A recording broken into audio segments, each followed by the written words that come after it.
Qué bueno, hemos venido aquí a pasar un buen rato, como dice la Biblia, a tener comunión los unos con los otros, pero sobre todo a escuchar su palabra. Yo he venido a escuchar su palabra, en este caso a compartirla, pero también a escuchar su palabra.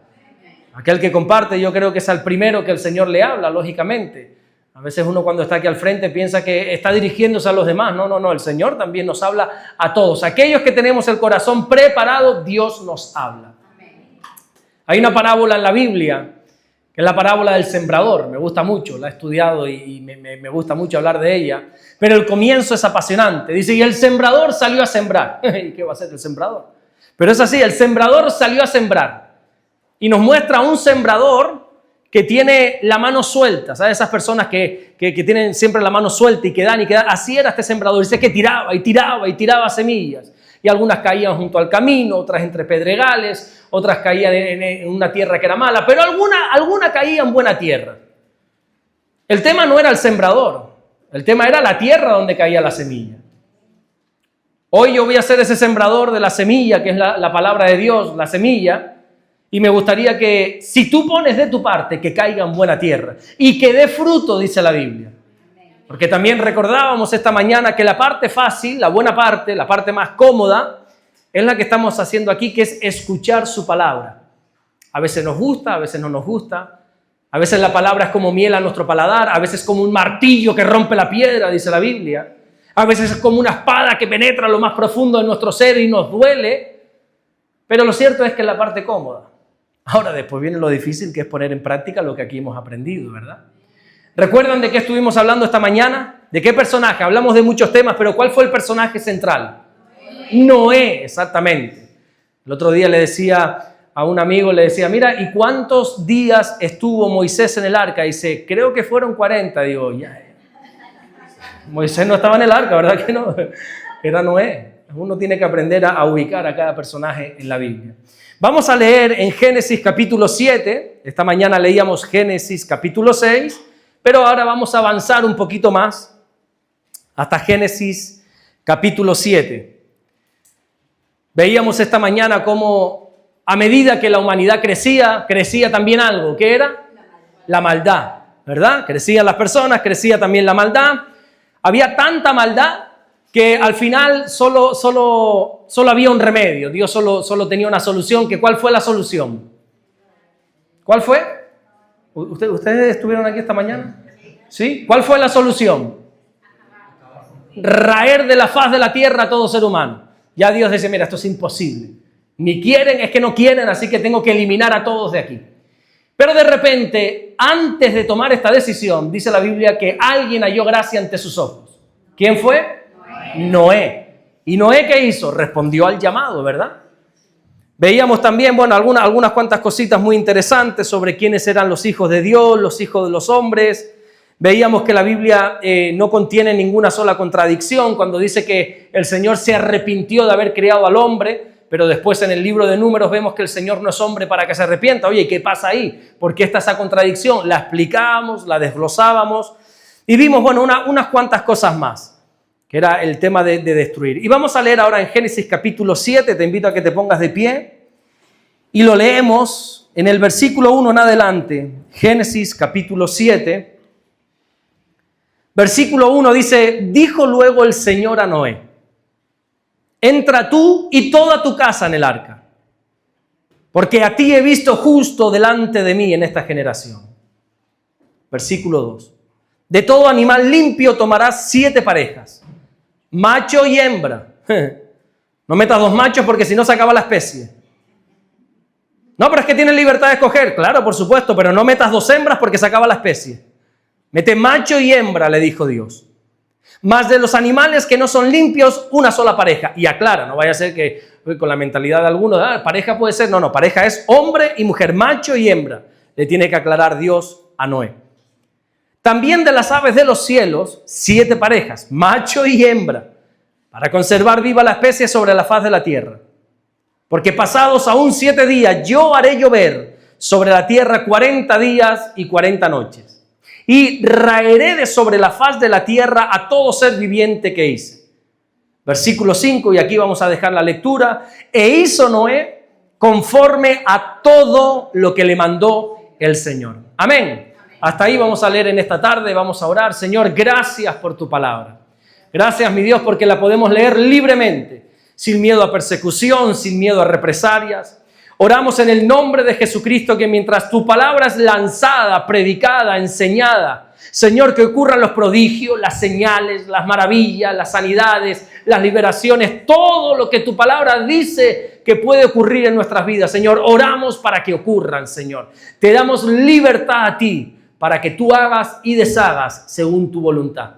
Gracias te damos, Señor, por todo lo que estás haciendo y gracias por todo lo que vas a hacer en el nombre bendito de Jesús. Y solo el que lo cree dice fuerte, amén y amén. Ahora sí, si quiere, póngase cómodo, siéntese.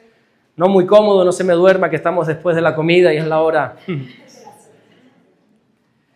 Bueno, para nosotros es una historia común, cotidiana.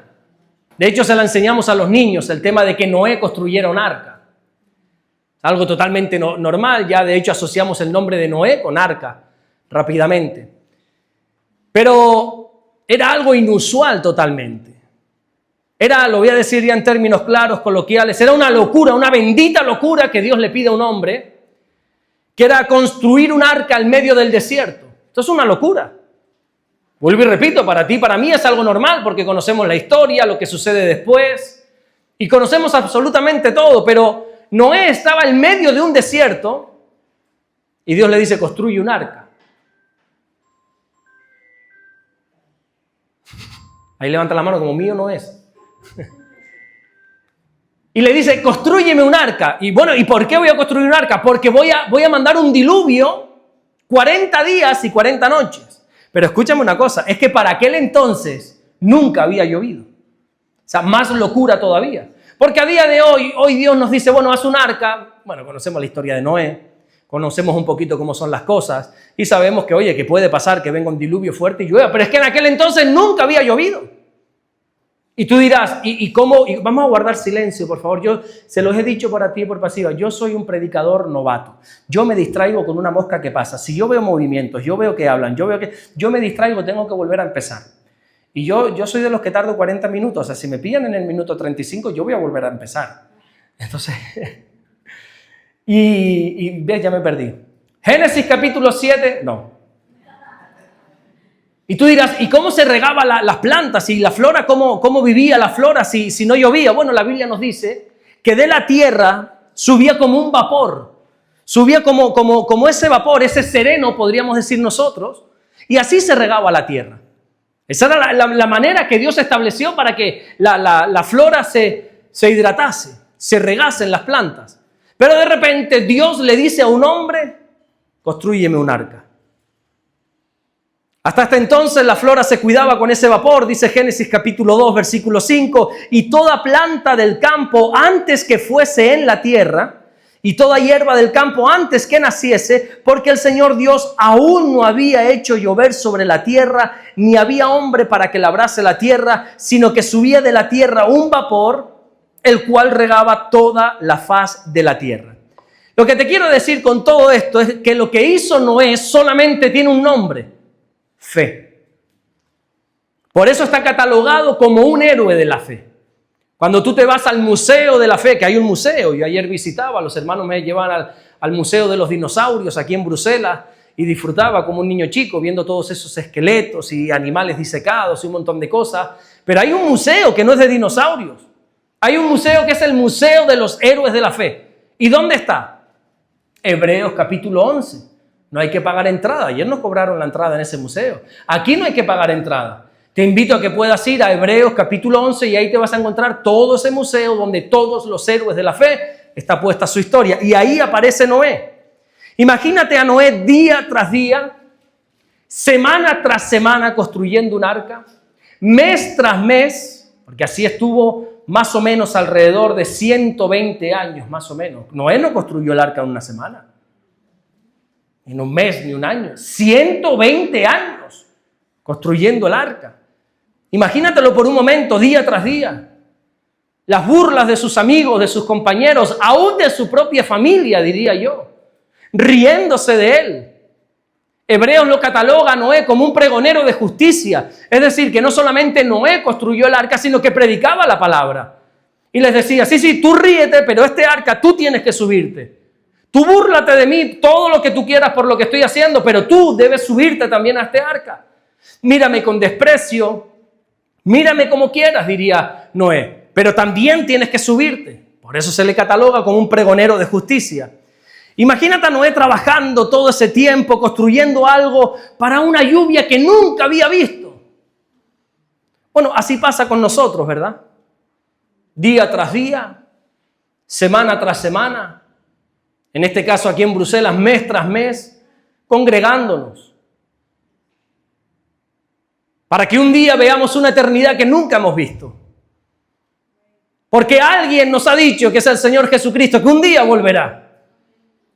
Y la gente se ríe de nosotros y la gente se burla. Y somos quizá a veces el hazmerreír de todos, pero aún así tenemos que ser pregoneros de justicia. Y decirle a la gente, ríete todo cuanto quieras, pero tú has de subirte a este arca.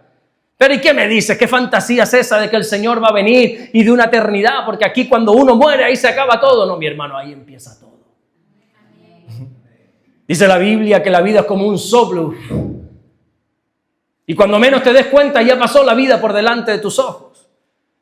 A mí me cuesta todavía decir, es que lo digo y no me lo creo. Lo digo y me lo creo porque lo pone en mi DNI, que tengo 40 años. Mi mentalidad se quedó en los 20. Intento vestirme como un niño de 20, actuar, peinarme, pero ya el cuerpo te dice, no tienes 20, mijo. Coge seriedad. El otro día hablando con mi pastor, con José Manuel Sierra, bueno, les anuncio, ustedes ya lo saben, Dios mediante, esos son planes hablados, pero tú sabes que al final una cosa es lo que uno diga, otra cosa es lo que el Señor quiera. Dios mediante nos vamos a ir a vivir durante un tiempo a Estados Unidos, ahí a trabajar en las iglesias de allí de Miami. Y en una reunión seria que teníamos con él, él me dice, bueno, Alberto, te digo una cosa, me dice. Por la confianza que tenemos, dice, allí no puedes vestir como viste. Digo, ¿cómo visto? Digo, ¿qué pasa? ¿Visto mal? Me dice, es que allí se mira mucho la apariencia. No te voy a pedir que te pongas traje y chaqueta, me dice, pero por lo menos no te pongas pantalones rotos, no te pongas esas cosas. Bueno, vale, lo entiendo, ¿no? Porque es mi mentalidad. Yo no sé por qué ya me quedé en los 20 años, pero la vida ha ido pasando. Y la vida se nos está yendo.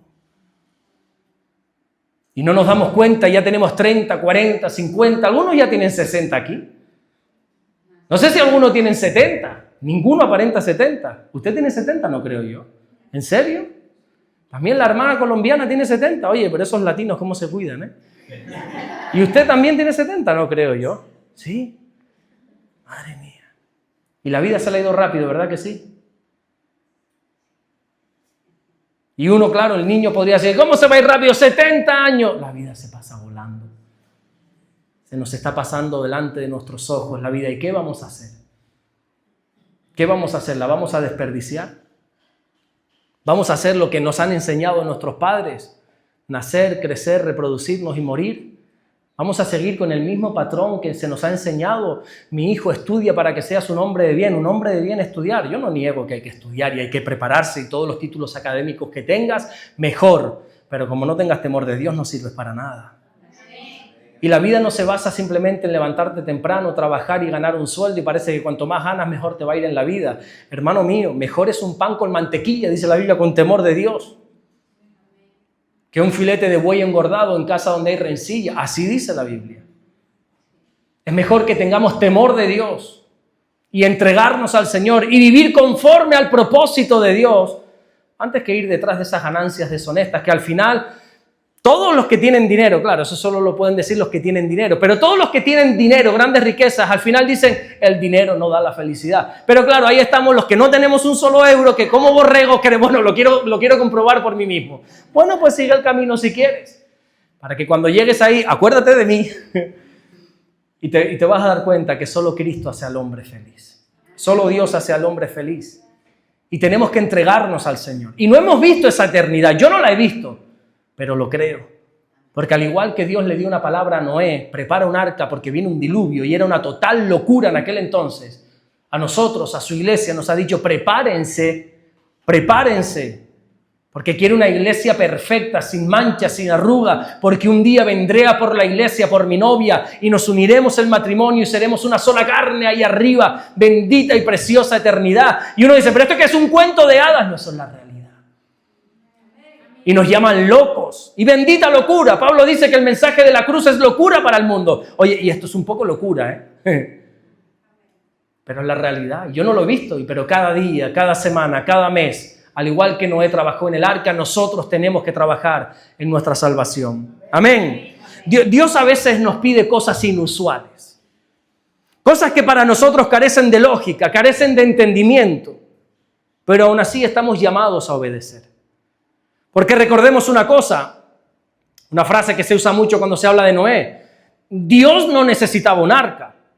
Era Noé el que necesitaba el arca. O sea, ustedes entiendan una cosa, el diluvio viene, la eternidad viene, la venida del Señor viene, Jesús viene.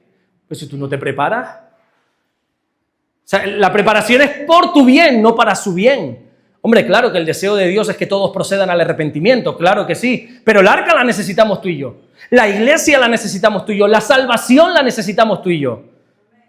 Construir un arca en el desierto era una locura, pero es que a veces Dios nos pide locuras para probar nuestra fe.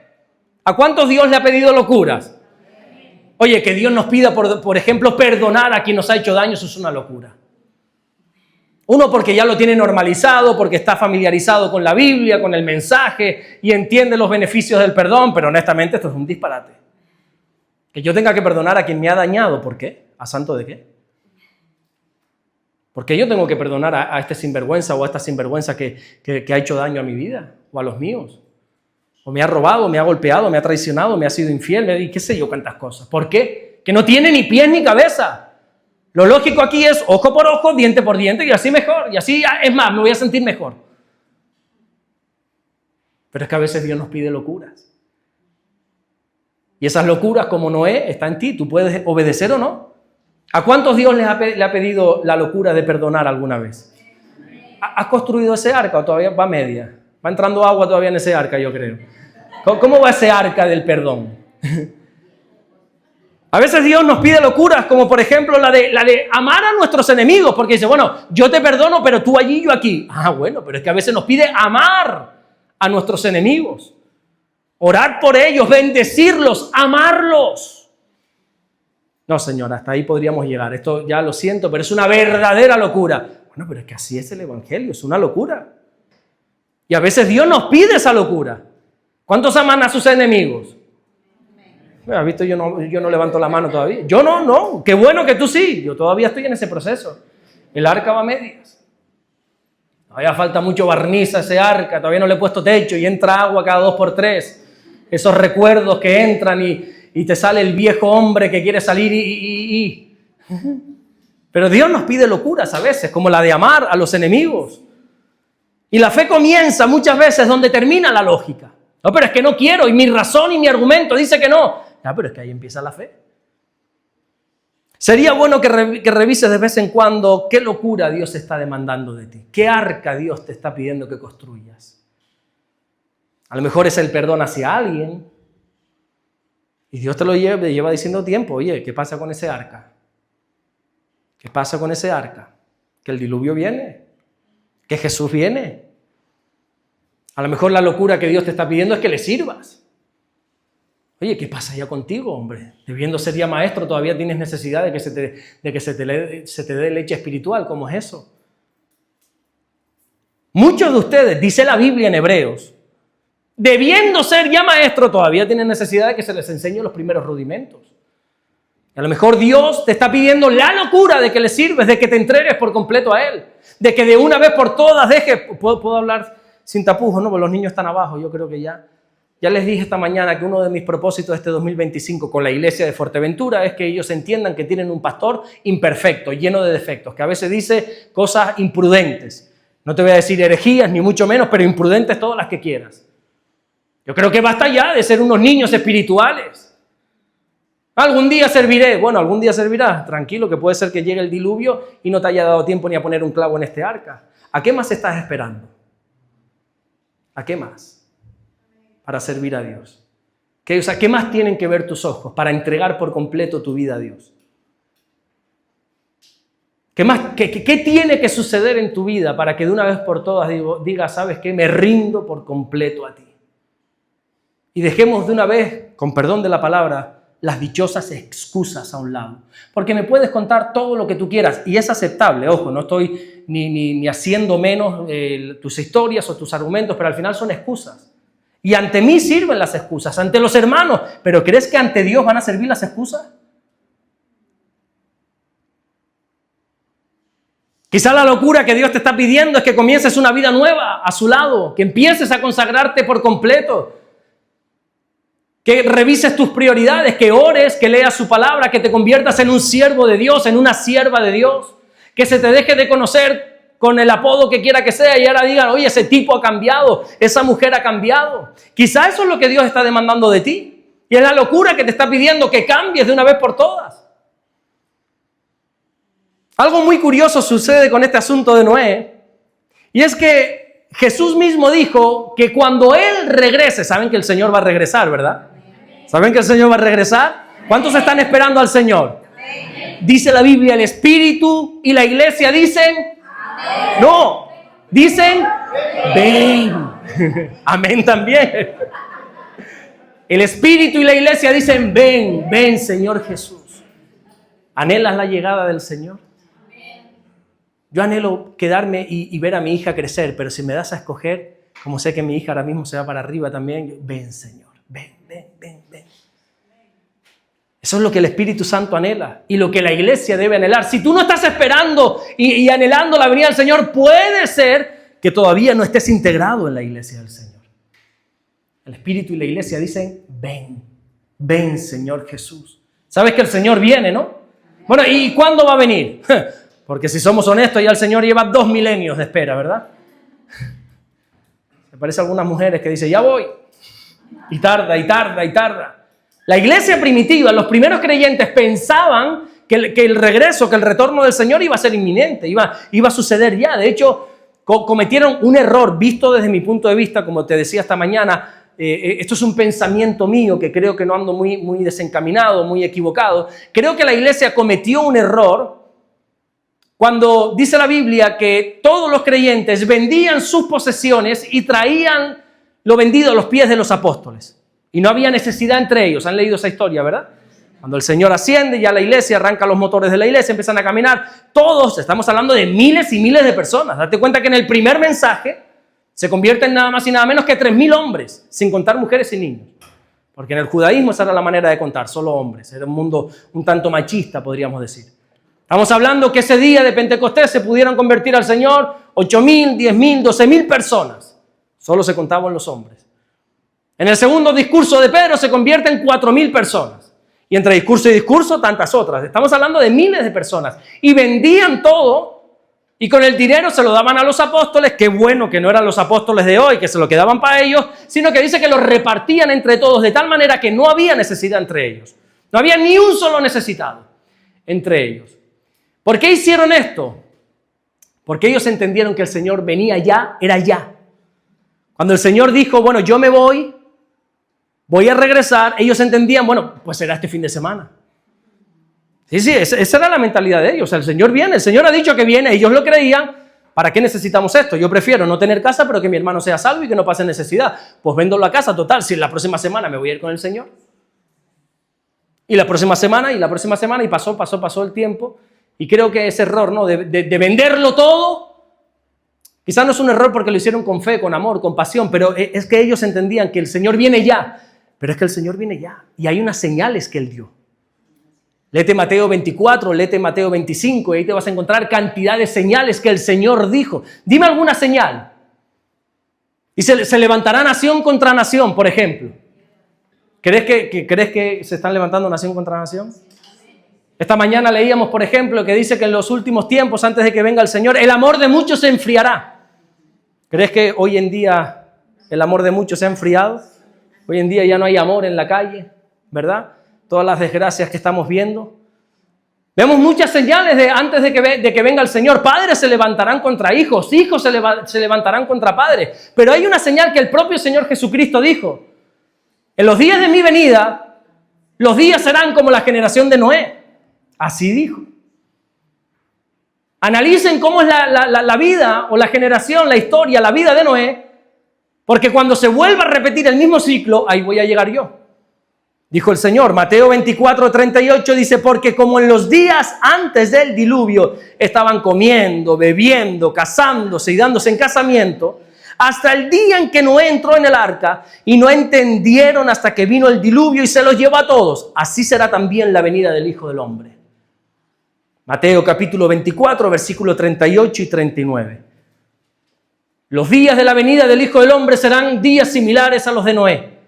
Así que la pregunta que tenemos que hacernos en esta tarde es, ¿cómo eran los días de Noé? Los días de Noé eran días que no entendían nada. No tenían entendimiento sobre las cosas de Dios. No había temor de Dios. Se vivía como si no existiese Dios. En la cultura se había erradicado por completo toda enseñanza de Dios. Desde los días de Adán y Eva se enseñaba, ellos se encargaron de enseñar acerca de Dios. De hecho, uno de sus hijos, llamado Abel, ofrendó unas cosas hacia Dios, ¿verdad? ¿Y quién le enseñó? Adán y Eva. Y había tanto pecado que después la Biblia resalta a un hombre llamado Enoc y dice, y Enoc caminó con Dios. Poco a poco se fue perdiendo el temor de Dios. Poco a poco no había conocimiento de Dios. Y en los días previos al diluvio, la cultura era, cuanto más alejados de Dios, mejor. Y seguramente lo disfrazaban de libertad. Que tú tienes decisión de escoger. Ahora, adoración a otros falsos dioses, todos los que quieras. Pero al buen y soberano Dios no.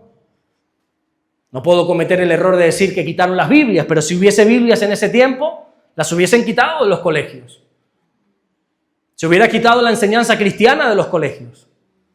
Se hubiese prohibido símbolos religiosos por las calles. Y cantidad de cosas. Así eran los días de Noé. No había conocimiento de Dios. Hasta los días de Noé, bueno, pues podríamos decir, había cierto temor de Dios, cierto conocimiento, pero ya en esa generación se perdió todo. Tú sabes, creo que aquí lo dije una vez hace ya un tiempito, pero creo que estamos en la generación más peligrosa de la historia, porque es la generación donde ya nos está enseñando sobre Dios. No te hablo ni siquiera de temor a Dios. Pero hoy en día con la cultura, te hablo de España, seguro que aquí en Bruselas, en Bélgica, en Holanda, en Alemania es totalmente diferente y todos los niños están siendo criados en el Evangelio, no lo pongo en duda, pero en España sucede que se están criando a la próxima generación en el ateísmo y no se habla de Dios a nadie. Y aquí el que más o el que menos de pequeño te hablaban de Jesús y conocías la historia de Jesús. Y te hablaban de la Navidad y conocías lo que pasó en Navidad, que una virgen dio a luz a un niño que dicen por ahí que es el Salvador del mundo. Pero vete y díselo eso ahora a un adolescente. Vete y dile, Jesús murió por ti. ¿Y quién es Jesús? Y a mí, ¿yo qué tengo que ver con ese hombre? No, que los romanos lo crucificaron. Ah, bueno, algo habrá hecho, dirán. Y cantidad de cosas que se está criando a una generación en el ateísmo puro y duro. No sé si a ti te interesa, pero tus hijos están siendo criados en el ateísmo. Y el otro día me decía una madre cuando yo le digo, ¿por qué no traes a tus hijos a la... No, es que no quieren venir. Y les tengo que respetar su libertad. ¿Que les tienes que respetar su libertad? No sé si tú eres consciente que si tú respetas su libertad, el colegio no lo va a hacer. El mundo no va a respetar su libertad y le va a inculcar lo que tienen que creer, lo que tienen que pensar y lo que tienen que actuar. Y si tú como padre cristiano eres tan irresponsable, le dije yo, ¿no? De no inculcar, de no instruir a tu hijo el camino de Dios, cuando fuere viejo ya te voy a decir yo en qué camino se estará tu hijo. Es que hay que respetar la libertad. Pues respétala, porque el mundo no lo hace. Y si tú no traes a tus hijos aquí a la iglesia, ayer hablaba con mi mujer, qué rabia me da que veo a padres tan sacrificados con sus hijos llevándolos al colegio y tienen fiebre y los llevan al colegio y tienen hambre y los llevan al colegio y está lloviendo y los llevan al colegio como 2 gotitas y ya la gente no lleva a los niños a la iglesia. Eso en España pasa, aunque no te lo creas. Aquí están nuestros hermanos que son, creo, de Madrid, si no me equivoco. Aquí, gloria a Dios, que no pasa en Bélgica. ¡Qué bueno! Pero en España pasa. Y al niño le duele una pestaña y no lo llevan a la iglesia. Y el niño le dice, no me apetece. Bueno, por un domingo no pasa nada. Y no hay conocimiento de Dios. Y los días de Noé eran así. Los días de Noé eran días de corrupción moral. Y encima era una corrupción moral que se había generalizado. El pecado se había normalizado en los días de Noé. La inmoralidad sexual se normalizó. Era normal ser un inmoral. Era totalmente normal que aquel estuviese con otro, que aquella estuviese con otra, que aquel estuviese con 2, que la otra estuviese con 30. Era normal, se había normalizado. Es más, era un bicho raro el que pensaba diferente. Cualquier parecido con la actualidad es pura coincidencia, no estoy diciendo. Yo te estoy presentando cómo eran los días de Noé. Es así como era. En esos días no había lugar para la santidad. Eso era ya un todos para todos. Una inmoralidad aceptada, que ese es el peligro.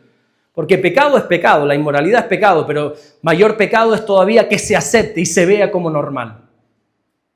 En los días de Noé eran días de violencia, dice la Biblia.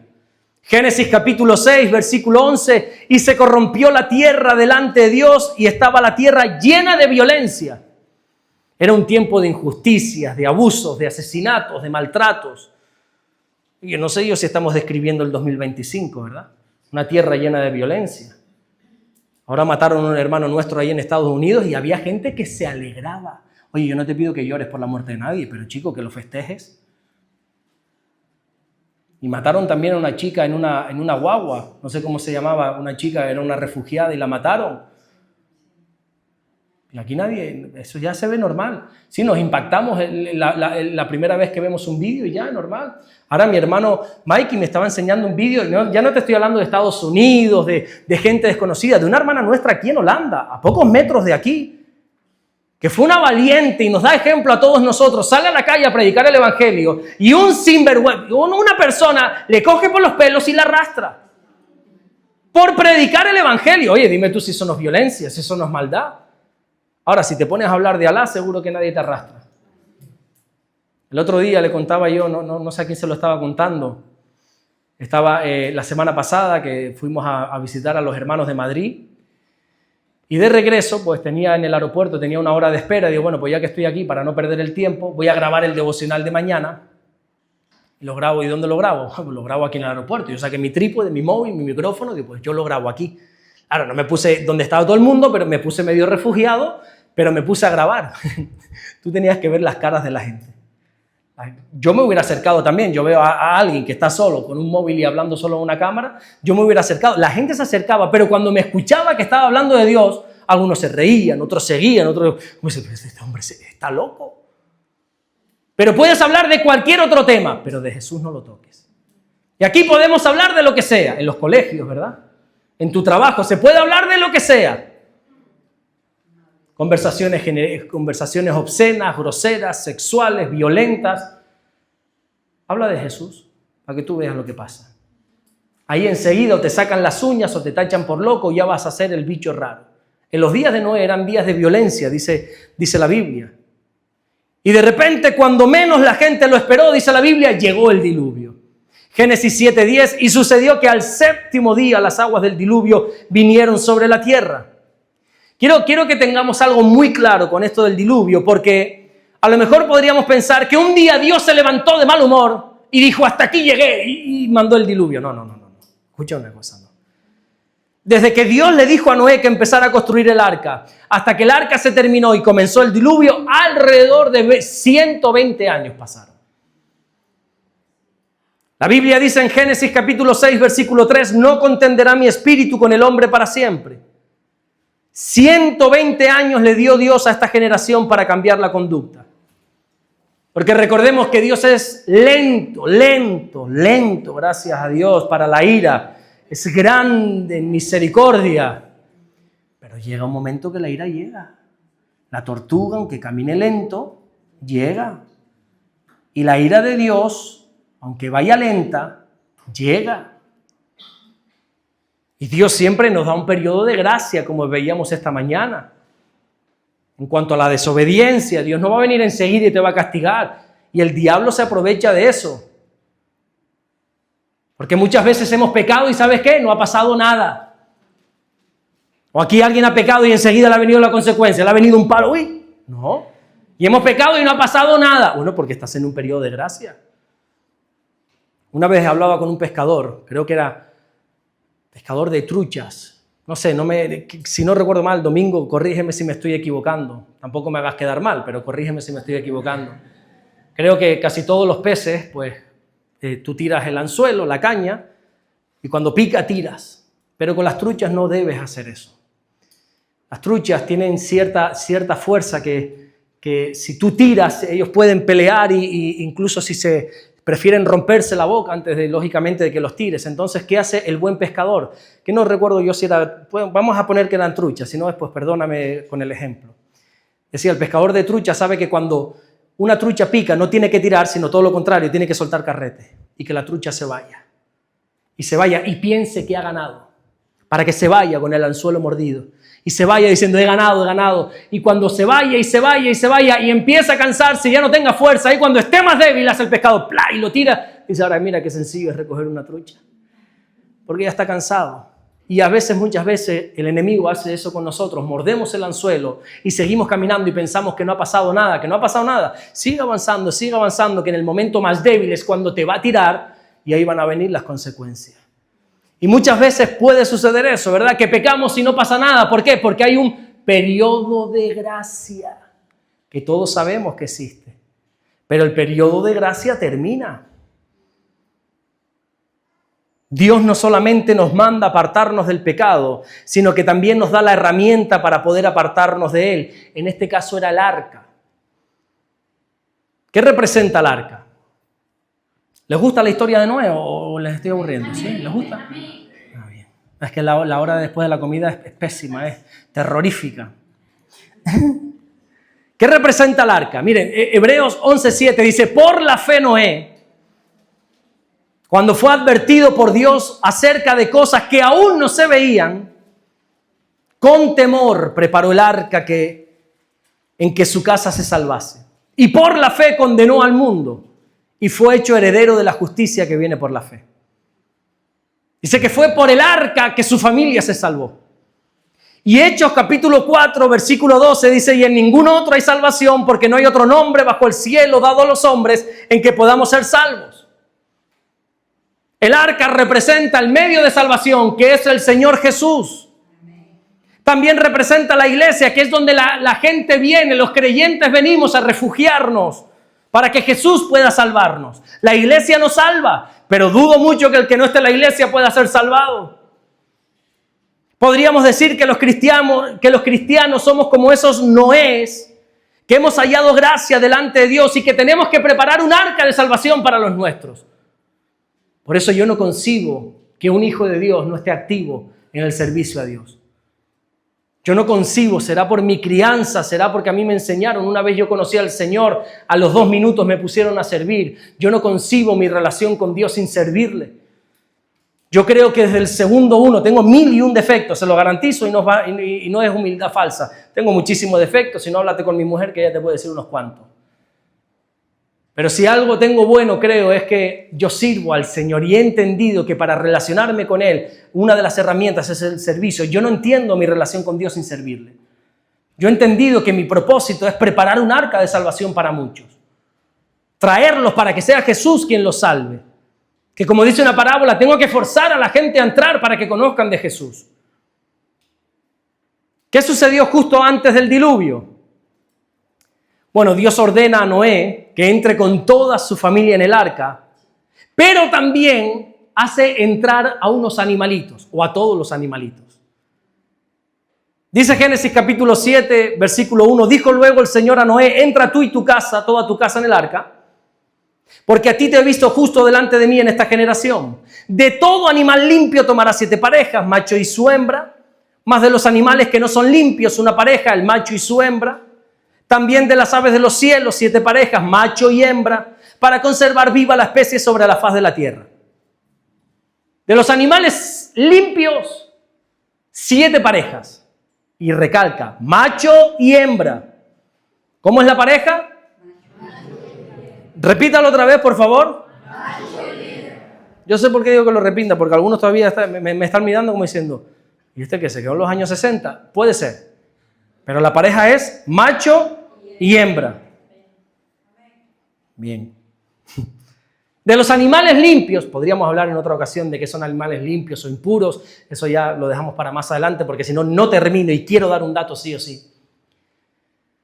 De los animales limpios, Noé, vas a tener que subir al arca 7 parejas.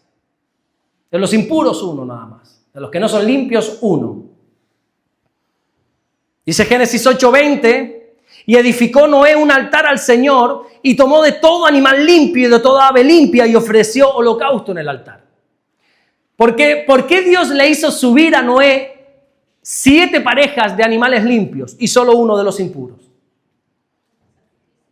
Lo acabamos de leer, ¿por qué? Porque cuando saliese del arca se iban a tener que presentar, era la manera de acercarse a Dios antiguamente, matando animalitos, lo siento mucho, pero es que la paga del pecado es la muerte. Ah, ¿que te da pena matar a los animalitos? Bueno, es que hay un cordero que fue inmolado por tu pecado. Así te da tanta pena la vaquita y el cordero y no te da pena el Señor. No seamos de una falsa o hipócrita moralidad, ¿verdad? Y Dios dice, tienes que subir 7 parejas de animales limpios porque una vez bajes vas a tener que adorar. Porque después de la tormenta, como hay una canción que dice, después de la tormenta viene la calma, bueno, todo lo que tú quieras, después de la tormenta lo que hay que hacer es adorar. Y al bajarnos del arca lo que hay que hacer es dar gracias a Dios y adorar. Me contaba ahora nuestros hermanos Domingo y Adriana, tampoco quiero contar aquí intimidades ni mucho menos. Y perdón si a lo mejor estoy aquí hablando más de la cuenta, pero la hermana decía ahora, la que se iba a Colombia, que ha perdido a su hija, decía en una oración, gracias mi Dios por este dolor que me estás haciendo pasar. Es increíble. Ella entendió que aún en medio de la tormenta lo que hay que hacer es adorar. ¿Quién sería capaz de dar gracias en medio de la pérdida de una hija? Un absoluto loco, enamorado y apasionado por Dios. Es que en medio de la tormenta, después de la tormenta, lo que hay que hacer es adorar, es levantar altares para el Señor y dar gracias, aunque no entendamos, aunque nuestros ojos estén llenos de lágrimas, lo que hay que hacer es adorar a Dios. Es bendecir el nombre del Señor. A pesar de la maldad del hombre, Dios sigue teniendo el deseo de que nos relacionemos con Él. Por eso le dijo, Noé, tú quizás no sabes, no entiendes qué va a suceder. Yo sí, mete 7 animales. Porque después de todo esto quiero que me adores. Después de quizás lo que estás pasando, el Señor lo que quiere es recibir adoración. Alguien me dijo una vez que cuando estudió los animales del arca se dio cuenta de un pequeño detalle y me dijo, pastor, ¿y por qué no subieron peces? Digo, a ver, usa la lógica. ¿Por qué no había ballenas en ese arca? ¿Por qué no había pececitos, mi hijo? Piensa, usa la lógica, a ver. ¿Qué venía? Un diluvio, ¿no? Pues ya está, hombre. El pez sobrevive. Te ríes, pero fue una pregunta seria que me hicieron. Un dato curioso nada más. ¿Cuánta altura cogió las aguas en la tierra? Se sabe, la Biblia da el dato. Dice, puede ser que nos llegara el agua a las rodillas. Mira que llovió, que nos llegó el agua hasta las rodillas. El pastor Osman me enviaba un vídeo el otro día de Tierra Alta, ahí en Colombia. No pudieron celebrar el culto porque del aguacero que cayó, el agua llegaba por los tobillos en la iglesia. Me enseñó el vídeo. Madre mía, así que llovió. ¿Hasta dónde llegó el agua? Tapando las montañas, dice la Biblia. Oye, ¿usted sabe de Biblia? ¿Ha aprovechado bien esos años que tiene? ¿Usted sabe de Biblia? Gloria a Dios. Dice la Biblia que las aguas subieron 7 metros por encima del pico más alto de esta tierra. Pregunta de geografía. ¿Cuál es el pico más alto de esta tierra? El Everest. Más o menos, ¿cuánto mide? Yo tengo el dato aquí exacto, pero...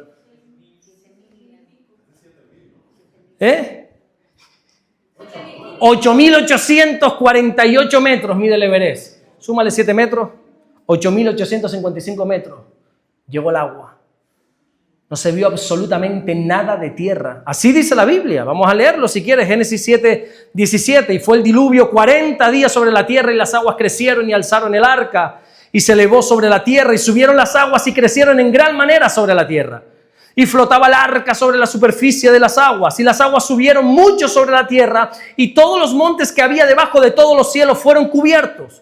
15 codos más altos subieron las aguas después que fueron cubiertos los montes. 15 codos, 7 metros. ¿Cuántos días estuvo Noé en el arca? ¿Alguien sabe? 40 días, 40 noches. Eso es lo que duró el diluvio. Pero más o menos Noé estuvo más de 370 días, más de un año en el arca, más de 370 días. Porque hay algo muy curioso que a mí siempre me ha llamado la atención. Y es que Dios le dice a Noé, ya se acabó, sube al arca. Llegó el tiempo. Imagínate a Noé, ¿no? Diciéndole a su esposa, venga, vamos. A sus hijos, venga, vamos. A las parejas, venga, vamos. Y se sube. Y dice la Biblia un dato muy interesante. Y Dios cerró la puerta del arca. No fue Noé. Un día va a ser Dios quien cierra la puerta de la iglesia. No somos nosotros. No, nosotros los tenemos abiertos. Ahora cerrado, pues, por lo que quiera que sea. Pero nosotros tenemos las puertas de la iglesia abiertas para que venga quien quiera. La gracia está disponible para todos. Pero un día ya no habrá oportunidad de salvación. Por eso la Biblia dice, aún desde el Antiguo Testamento, buscad a Dios mientras pueda ser hallado. Hermano mío, llegará un día que no pueda ser hallado. Y que la gente correrá a los pies del Señor y no lo podrán encontrar porque ya la iglesia se ha ido. Y este es el arca, la única arca en la que te puedes subir para ser salvo. Que es el nombre del Señor Jesucristo. Y Jesús va a venir y se va a llevar a su iglesia. Y entonces, ¿cómo? No, ya se acabó. Pero es que ahora es la oportunidad. Y entonces Dios cierra las puertas de ese arca y yo me imagino a Noé diciéndole a la familia, a sus hijos, tranquilo que ya viene la lluvia. Y dice la Biblia que el primer día, ¿saben lo que pasó? Nada. Yo me imagino a la mujer de Noé mirándole como diciendo, qué ridículo aquí, hasta dentro del arca nos estás haciendo pasar una vergüenza. Segundo día y ahora sí, tranquilo, yo veo una nube, ya se va a nublar esto. ¿Y ¿saben lo que sucede? Nada. Y ahí empieza a oler animal ya. Tú no te das cuenta porque estás aquí, pero si alguien entra de fuera aquí ahora mismo, el ambiente está cargado. Imagínate cómo olía ese arca, ¿verdad? Ya los animales empiezan a hacer sus cosas y todo eso. Día 3, nada. 4, nada. 5, nada. 6, nada. Imagínate a Noé sentado como, bueno, pues ya lloverá, ¿no? Y fue en el 7º día que dice que Dios rompió las cataratas celestiales. Y ahí no empezó un poquito, poco a poco. No. Rompió las fuentes de los cielos, dice la Biblia. Y ahí empezó a llover, se levantó ese arca. Y estuvo 40 días y 40 noches. Lo que sucede es que después, cuando dejó de llover, eso todavía estaba todo encharcado, ¿no? Imagínate. Hace 8.900 metros que cubrió la tierra, que cubrió el agua toda la tierra. ¿Y cuándo se tiene que bajar Noé del arca? ¿Cuándo uno se tiene que bajar del arca? Dice en Génesis 8:3, y las aguas decrecían gradualmente de sobre la tierra. Ahora vas a entender por qué digo esto. En la Biblia muchas veces las tormentas representan los problemas, tribulaciones, circunstancias difíciles que nos toca pasar. Y hay quienes piensan que porque ya no está lloviendo fuera, ya pueden salir del arca, y no es así. Las aguas desaparecen gradualmente. Las aguas decrecen gradualmente. El tiempo de la restauración es gradual. No, ya la tormenta pasó, ya mi mujer me perdonó, ya mi esposo me perdonó, ya esto pasó. No, eso es gradual. El tiempo de la restauración lleva un tiempo. Solamente llovió por 40 días, el diluvio, entre comillas, fue corto. Ahora, el tiempo de espera para decir, ya la tormenta pasó, eso tarda. Eso tarda. La restauración muchas veces lleva tiempo. Sobre todo si hablamos en los matrimonios, en la restauración de una persona. A veces nosotros queremos que el Señor nos cambie ya. No, mi hermano, que ha estado lloviendo 40 días, que hay mucho que arreglar aquí. O sea, que ha llovido de lo lindo. Es que ha caído aquí goteras por todas partes. Que hay que arreglarlo bien, tranquilo. No te bajes todavía de este arca. Estoy seguro que si nosotros hubiésemos sido Noé, el primer día ya nos hubiéramos tirado fuera. Pues somos así, ¿no? Pero la restauración lleva su tiempo. ¿Y cuándo supo Noé que se tenía que bajar del arca? ¿Alguien sabe? Cuando lanzó una paloma, ¿verdad? Y esa paloma vino ¿con qué? Una ramita de olivo. ¿Y él por qué dijo, es el momento de bajar? Porque ya entendió que si hay una rama de olivo, ya hay tierra, ya hay árboles, ya no está tan alta el agua. Ahora sí. Ahora bien, ¿qué representa la paloma? No qué es, ¿qué representa? El Espíritu Santo. La paz se representa por el olivo y eso, ¿no? La ramita de olivo. El Espíritu Santo no es una paloma. Escúchame. El Espíritu Santo no es una paloma. Por alguna razón, en el bautismo de Jesús, descendió en forma como de paloma. Había que ilustrarlo de alguna manera, ¿verdad? Hay alguna explicación muy bonita para esto, pero no es una paloma. Pero esa paloma representa al Espíritu Santo, que Él es el que nos dice cómo, cuándo y dónde tenemos que bajarnos. Él es el que nos guía. Él es el que nos guía hacia toda verdad, dice Jesús. La iglesia tiene que saber guiarse por el Espíritu de Dios. Y no podemos apagar el Espíritu, dice la Biblia. Y la iglesia tiene que ser guiada por el Espíritu de Dios y uno tiene que saber entender esas señales que el Espíritu de Dios está dando a la iglesia. ¿Y qué es lo primero que hace Noé al bajar del arca? Lo primero que hace, ¿qué es lo primero que hace? Adorar. Lo veíamos antes, ¿verdad? En Génesis 8:20, y edificó Noé un altar al Señor y tomó de todo animal limpio, aquello que había metido 7 parejas, de todo animal limpio y de toda ave limpia, y ofreció holocausto en el altar. Después de la tormenta, Noé adoró. Porque hay que adorar a Dios en las buenas y en las malas. Y cuando a Job le dijeron la desgracia que le había ocurrido, que había perdido sus hijos, había perdido sus negocios, había perdido sus animales, lo había perdido todo, dice la Biblia, Job rasgó sus vestiduras y se postró en suelo y adoró. El Señor es digno de adoración en las buenas y en las malas, pero en las malas cuesta, y te lo digo por experiencia. En las malas cuesta adorar, pero el Señor lo que quiere en medio de una tormenta es que adoremos, es que levantemos nuestras manos y digamos, Señor, gracias. No entiendo absolutamente nada, no comprendo por qué me estás haciendo pasar por esto. Es más, no lo comparto. Si fuera por mí, yo quiero que ocurra todo lo contrario, pero a pesar de todo, yo te adoro, Señor. Y yo bendigo tu santo nombre. Eso es lo que hay que hacer. Tú imagínate por un momento, ¿no? A Noé bajando de ese arca, a tierra mojada, el olor a humedad, cadáveres por todas partes. Oye, esto es una imagen fuerte, pero él lo que hace es adorar. Después va a cometer algunos cuantos errores que hoy no vamos a hablar de ello, pero lo que hace es adorar, porque Noé tenía las prioridades bien establecidas. Humberto, si puedes pasar, te lo agradezco.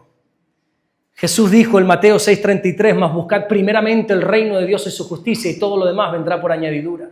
Uno tiene que aprender cuáles son las prioridades. ¿Qué es lo primero que tengo que hacer en un problema? ¿Qué es lo primero que tengo que hacer cuando salgo de un problema? ¿Qué es lo primero que haces en el día? No me lo digas, no me hace falta que me lo digas porque ya lo sé que es mirar el móvil. ¿Cuáles son nuestras prioridades?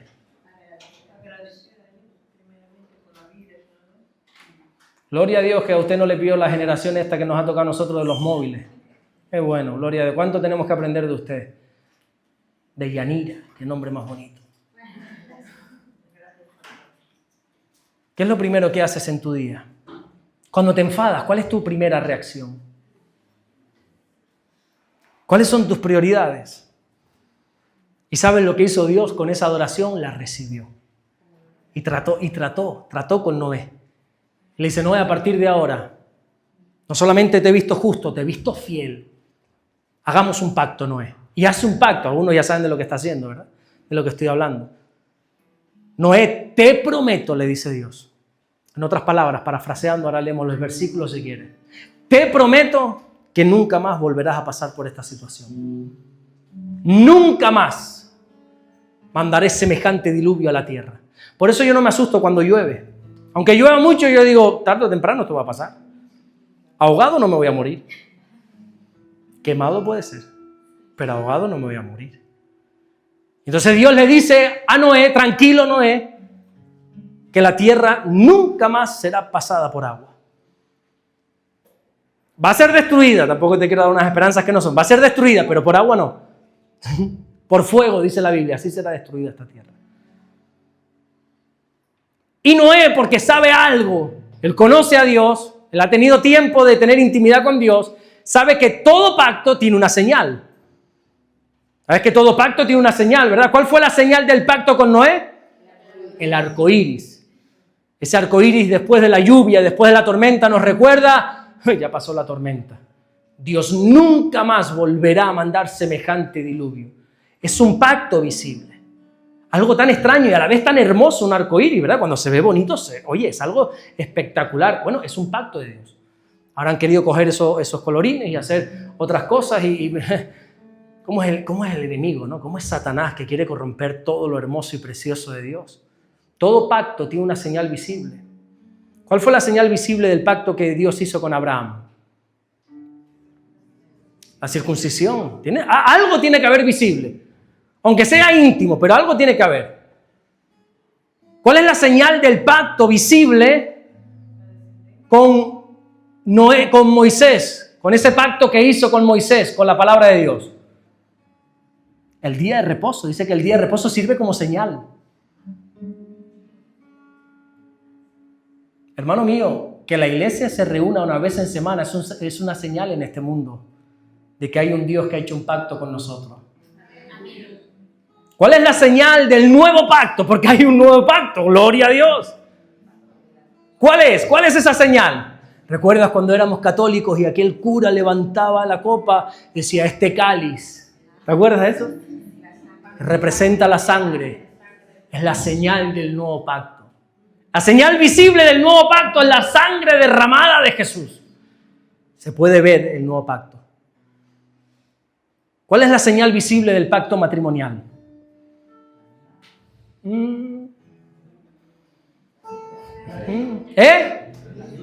El anillo. Bueno, eso es nuestra cultura. El hecho sin mancilla. Que los dos serán una sola carne. Ese es el pacto matrimonial. Bueno, y entonces si hay una sola carne antes del matrimonio, ahí no está la bendición de Dios. La bendición de Dios está cuando, siendo marido y mujer, son una sola carne y hay unidad. Esa es la señal del pacto. Y la señal del pacto que Dios hizo con Noé fue un arco iris, tranquilo, que todos los problemas pasan. Tranquilo que todo va a pasar. Hermano mío, Dios ha hecho un pacto contigo que es derramar su sangre para el perdón de los pecados. Por eso te animo a que te puedas arrepentir de ellos, de cada uno de ellos. Porque la señal de los tiempos de Noé fue el arco iris. La señal de los tiempos de Jesús fue la señal de Jonás. ¿Recuerdan que él dijo eso? Y la señal de nuestra vida es la sangre derramada de Jesús que limpia, que borra todos nuestros pecados. Cuando Pedro predica ese mensaje del día de Pentecostés lleno, investido por el Espíritu Santo, ni él mismo se imaginó predicar semejantes mensajes. Dijo palabras tan fuertes como vosotros matasteis al autor de la vida. Así dijo Pedro. Y dice que la gente se compungió de corazón. Y cuando escuchó ese mensaje no dijo, bueno, gloria a Dios, acabó el mensaje, démonos la paz y se fueron. No, la gente se quedó impactada, dice. Y aquellas miles de personas dijeron, ¿y qué haremos? Porque a la respuesta del Evangelio, al mensaje del Evangelio tiene que haber una respuesta. Y ellos dijeron, ¿qué haremos? Y entonces Pedro dijo, ¿qué haremos? Arrepentíos y convertíos, para que sean borrados vuestros pecados y vengan de la presencia del Señor tiempos de refrigerio. La iglesia necesita un tiempo de arrepentimiento, porque hablamos mucho de arrepentimiento, pero nos arrepentimos muy poco. Y muchos, sobre todo creo yo, los jóvenes no entienden esta palabra de arrepentimiento. La iglesia tiene que vivir humillada a los pies de Jesús, arrepentidos de sus pecados. Y desgraciadamente, ¿sabes qué me he dado cuenta yo? Que a veces incluso alardeamos de ellos. El Señor quiere un arrepentimiento genuino. El Señor quiere que todos procedamos al arrepentimiento. Porque ¿sabes qué te digo? Al soberbio Dios lo mira de lejos. La iglesia no te va a mirar de lejos. La iglesia te va a amar, te va a recibir, te va a abrazar siempre. Pero Dios al soberbio, al altivo, al que no quiere arrepentirse, al que dice que no necesita arrepentimiento. Oye, qué fuerte estas palabras. Dios lo mira de lejos. Cierra tus ojos un instante. Y quiero terminar este mensaje de Noé haciendo un llamado al arrepentimiento.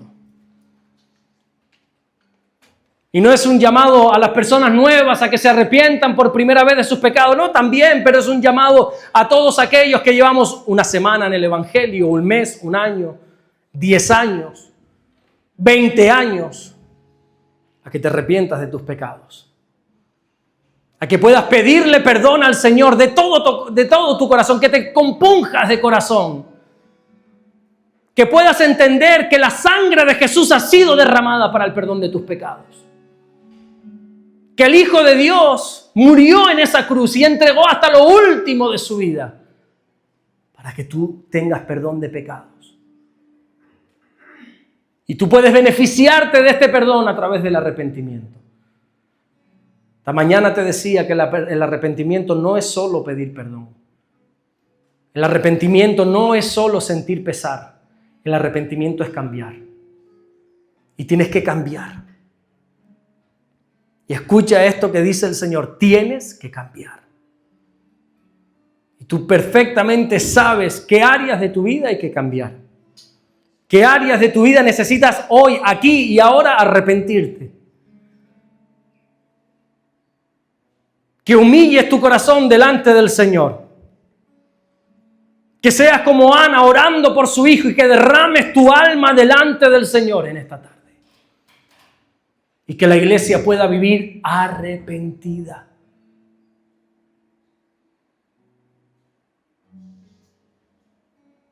No sé si esperabas otro final más emotivo, más motivador. Pero el mensaje bíblico es este: arrepiéntete de tus pecados, arrepentidos porque el reino de los cielos se ha acercado. Es el primer mensaje de Jesús después de 400 años de silencio de Dios. Y quizá Dios lleva guardando silencio contigo tiempo. Y el mensaje que quiere transmitirte en esta tarde es: arrepiéntete de tus pecados. Arrepiéntete y conviértete para que sean borrados vuestros pecados y para que pueda venir de la presencia del Señor tiempos de refrigerio. Tú piensas que el cambio para tu vida viene cuando te suban el sueldo, cuando cambies de trabajo, cuando suceda algo que estás esperando. Hermano mío, tu tiempo de refrigerio viene cuando te arrepientas y te conviertas al Señor. Esa paz que andas buscando, ese bienestar que andas buscando, única y exclusivamente viene de la presencia del Señor. Pero fíjate que Pedro no solamente dice arrepentíos, sino que añade una segunda palabra y dice convertíos. Porque hay gente que se arrepiente, mas no se convierte. El arrepentimiento es cambiar, la conversión es permanecer. Es que cuando yo pueda venir aquí dentro de un mes, 2 meses, no sé los meses que Dios me permitirá volver, pueda volverte a ver en este lugar, transformado, transformada, cambiado por completo, comprometido con el Señor, comprometida con el Señor. Eso es una conversión. Una conversión, ¿sabes qué? No es levantar la mano y repetir una oración que un pastor te ha dicho que repitas. Gloria a Dios por eso. Ese es el primer paso quizá. Y hoy el Señor nos está llamando al arrepentimiento y a la conversión. Que nos arrepintamos de todo corazón y entendamos que el pecado nos aleja de Dios. Isaías dice que nuestros pecados han hecho división entre nosotros y nuestro Dios y han hecho que Dios oculte su oído, su rostro, para no escucharnos. Eso hace el pecado. Hermano mío, yo te invito a que en esta tarde puedas arrepentirte de todos tus pecados. Ahí en intimidad con el Señor, si quieres ponerte en pie, si quieres quedarte sentado, si te quieres arrodillar, ten libertad porque estás en la casa del Señor de hacer como bien quieras, siempre y cuando haya orden. Pero te pido que hables con el Señor. Y que pongas tu vida en orden en este día delante de Dios.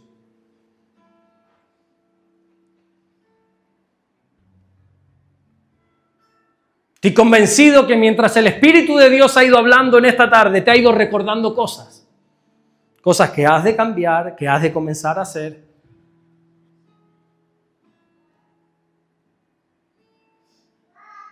Pon tu vida en orden delante de Dios. No sabemos cuándo el arca de salvación se va a volver a cerrar, la puerta del arca, pero el Señor está a las puertas. Que no sea demasiado tarde, hermano mío, y esta es una nueva oportunidad. Todavía, gloria a Dios, estamos en un periodo de gracia, pero no tenses la cuerda. No tenses mucho más la cuerda. Arrepiéntete de tus pecados. El Señor viene por una iglesia santa, sin mancha, sin arruga. Una iglesia que se nos ha dado el privilegio de vestirnos de lino fino. Una iglesia donde no habita el pecado. Una iglesia donde lo que reine tiene que ser la santidad. Una iglesia donde el aceite tiene que estar en abundancia donde el fuego del Espíritu tiene que estar ardiendo en los corazones, no una iglesia apática, no una iglesia mediocre. Dios no está buscando una iglesia de gente que sea mediocre, Dios está buscando una iglesia avivada. Los tibios Dios no los tolera, dice la Biblia.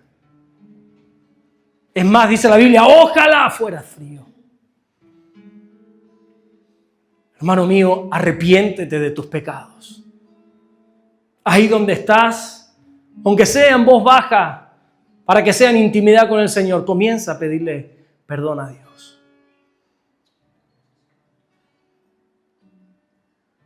Dios quiere perdonarte, Él ha derramado su sangre para perdonarte. No te va a condenar. El Hijo del Hombre no ha venido a este mundo para condenar el mundo, sino para salvar, dice la Biblia.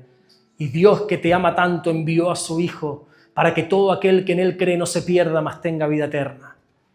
Arrepiente de tus pecados, pon tu vida en orden en esta tarde y deja que de la presencia del Señor vengan tiempos de refrigerio. Aleluya. Vamos a cantar algo suavito, algo suavito. Ora ahí con el Señor, ahí en voz baja, ora. Ora ahí, ora al Señor. Vamos a tener unos minutos de intimidad con nuestro Dios.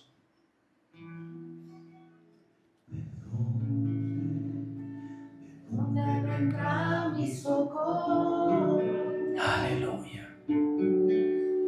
Mi socorro viene de Dios,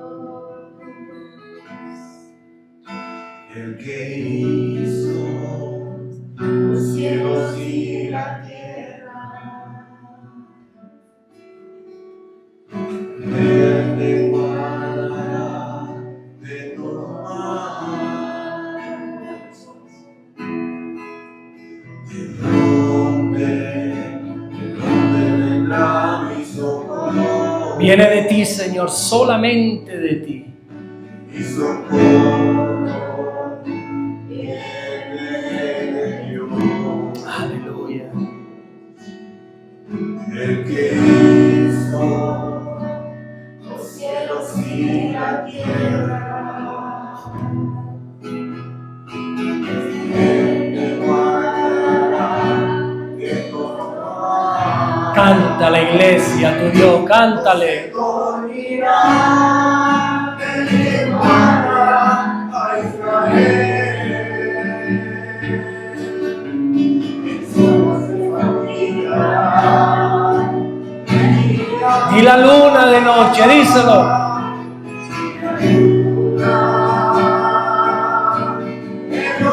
No se dormirá el que guarda a Israel.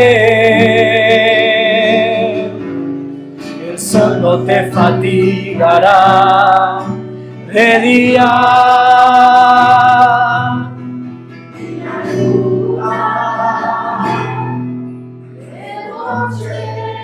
Desde ahí de donde viene tu socorro, de Dios.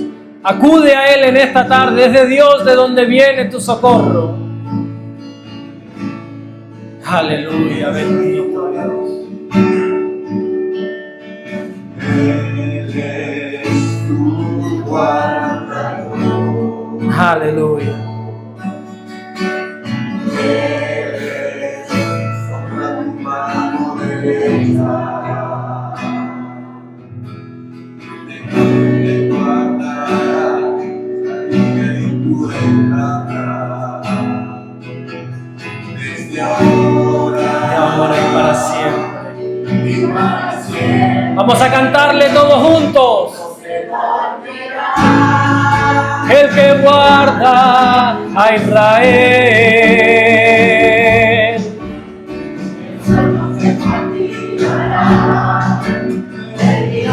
Y la luna de noche.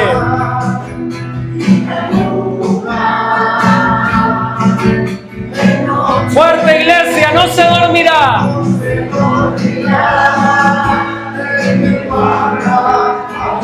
Aleluya. sol no te fatigará de día, y la luna de noche. no se dormirá. El que guarda a Israel, el sol no te fatigará de día, y la luna de noche.